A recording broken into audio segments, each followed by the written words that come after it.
So याचे अनेक फायदे आणि याचा भविष्यामध्ये पण अजून खूप म्हणजे आमचा स्वतःचा प्लॅन असा आहे पुढे की आम्ही स्वतःचा प्रोडक्ट वगैरे बनवणार आहे. ओके. आणि स्वतः आम्ही ते एक एक्सपोर्ट पण स्वतः आम्हीच करणार आहे पुढच्या वर्षी. मॅन्युफॅक्चरिंग तुम्ही बाय प्रोडक्ट आम्ही प्लॅनिंग चालू आहे आमचा. तर ह्या वर्षी नाही करणार, ह्या वर्षी जर नाही जमलं पुढच्या वर्षीपर्यंत आम्ही प्रॉपरली करणार आहे. ओके. म्हणजे आता तुम्ही ते ह्या गोष्टीकडे वळता म्हणजे तुम्ही एज्युकेटेड आहात. हो.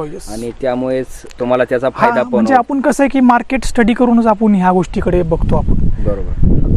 कसं मार्केटमध्ये कसं आहे की जसं नवीन ट्रेंड असतो त्या हिशोबाने आपल्याला जायला लागतं. बरोबर. त्या हिशोबाने पण आम्ही पण विचार करतोय की बाबा मार्केट जसं चाललंय तसं आपण ह्या गोष्टीकडे गेलं पाहिजे. आता ह्याचं सध्या तुम्ही मार्केटिंग विक्रीचं कसं करता आणि जास्त नफा मिळवण्यासाठी लोकांनी पण काय मार्केटिंग केलं पाहिजे, कसं केलं पाहिजे? पहिली गोष्ट असं शेतकऱ्यांनी हे लक्षात घेतलं पाहिजे की डोक्यातनं पहिलं हे खूळ काढलं पाहिजे की मी माल पिकवला मला माल विकता येणार नाही, ही गोष्ट पहिली काढली पाहिजे. बरोबर. आता मी माझं स्वतःचं एक्झाम्पल सांगतो की मी स्वतः माल आता पिकवतोय आणि मी स्वतःच माल विकतोय. आपल्याला फक्त टेक्निक आली पाहिजे की आपण माल विकता कसा आला पाहिजे.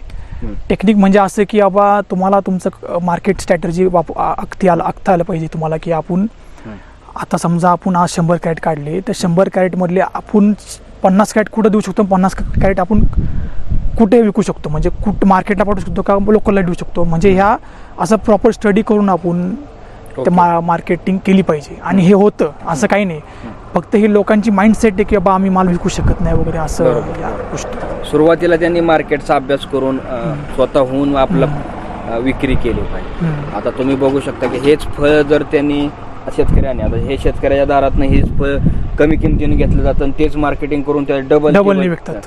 मग हे शेतकऱ्यांनी स्वतः जर केलं तर त्यांना मधला जो गॅप आहे तो भरून निघू. हो, 100%. मग तुम्ही त्यातले काय टेक्निक सांगू शकता का? टेक्निक म्हणजे मी असं आहे की आता आमच्या इथे जुन्नर तालुक्याला एक वरदान भेटले की बाबा आम्हाला पुण्या मुंबई जवळ आहे, तर त्याचा आम्ही फायदा उचलतोय इथे. बरोबर. की त्या आम्हाला एक म्हणजे एक स्विगी झोमॅटो सारखे आम्हाला इथं मॉल लाभले इथं आणि त्या गोष्टीचा आम्हाला खूप लाभ होतोय.